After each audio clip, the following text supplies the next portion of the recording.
नमस्कार दोस्तों, हमारे YouTube चैनल फन स्टडी में आप सभी का स्वागत है। आज की वीडियोज़ में लेकर के हम आए हैं मगध के उत्कर्ष का जो रह गया था शिशुनाग वंश, हर्यक वंश, ये सारी चीज़ें हम पढ़ेंगे। हर्यक वंश तो हो गया है, शिशुनाग वंश और नंद वंश और मौर्य वंश।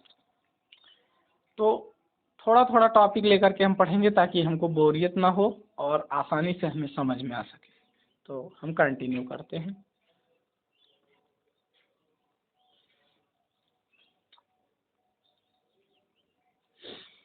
फिर दूसरा वंश आता है शिशुनाग वंश। पहला हर्यक वंश हो गया था। हर्यक वंश के जो प्रमुख शासक थे उनको हमने पढ़ा और अब हम जानेंगे शिशुनाग वंश। इसी से क्वेश्चन पूछता है, ज़्यादा पूछता नहीं है।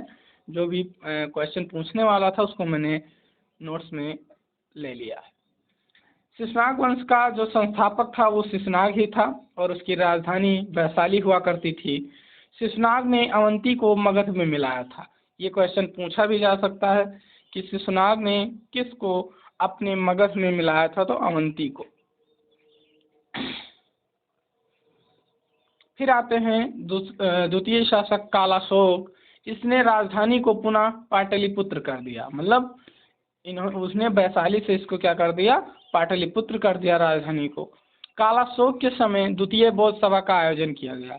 अब ये भी क्वेश्चन पूछा जाता है कि किस शासक के दौरान द्वितीय बौद्ध सभा का आयोजन किया गया था। जगह भी पूछ लेता है। तो ये सारी चीज़ें मैं पिछली वीडियो जैन बौद्ध धर्म जब पढ़ा रहा था उसमें पढ़ा चुका हूँ, आप लोग अच्छे से पढ़ लीजिएगा। और नंदीवर्धन अंतिम शासक था। मतलब जो हमारा शिशुनाग वंश था उसका अंतिम शासक नंदीवर्धन था।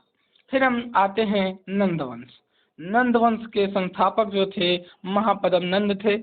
भारत का प्रथम शासक जिसे एक राट की उपाधि धारण की। ये काफ़ी क्वेश्चन पूछा गया है कि भारत का एक ऐसा कौन सा शासक था जिसने एक राट की उपाधि धारण की थी, तो महापद्म नंद।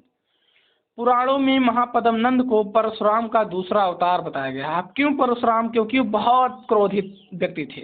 मतलब जैसे परशुराम की संज्ञा उनको दी गई है। इसने कलिंग विजय की और कलिंग से जैन की जिनसैन की मूर्ति को मगध लाया। मतलब कलिंग पर आक्रमण किया और वहाँ पर विजय प्राप्त कर ली और कलिंग से जो जैन की जिनसैन की मूर्ति हुआ करती थी उसको अपने मगध ले आया। कलिंग में इसने एक नहर खुदवाई जो हाथी गुम्फा अभिलेख में उल्लेख है।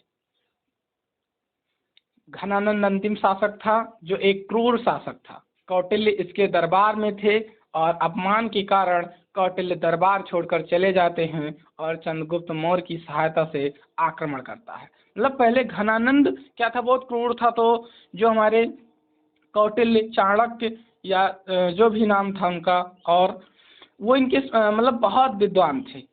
तो ये उनको मतलब बहुत कष्ट देता था, बहुत प्रताड़ना करता था।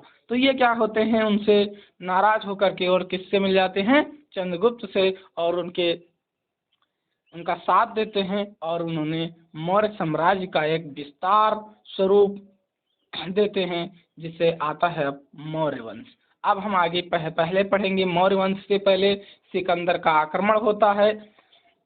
फिर सिकंदर के आक्रमण के बाद हम पढ़ेंगे मौर्य वंश और मौर्य वंश के प्रमुख शासक। तो और आप सभी को एक खुशखबरी सुनाने वाला हूँ। आपके गोंडा शहर में अंबेडकर चौराहा SBI बैंक के सामने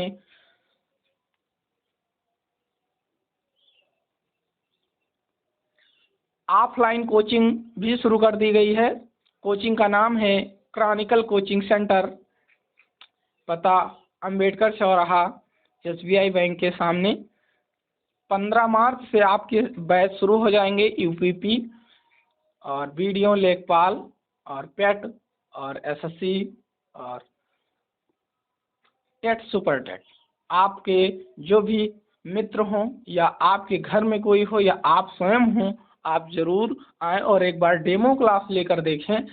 आपको अगर समझ में आए आप एडमिशन ले लें। धन्यवाद।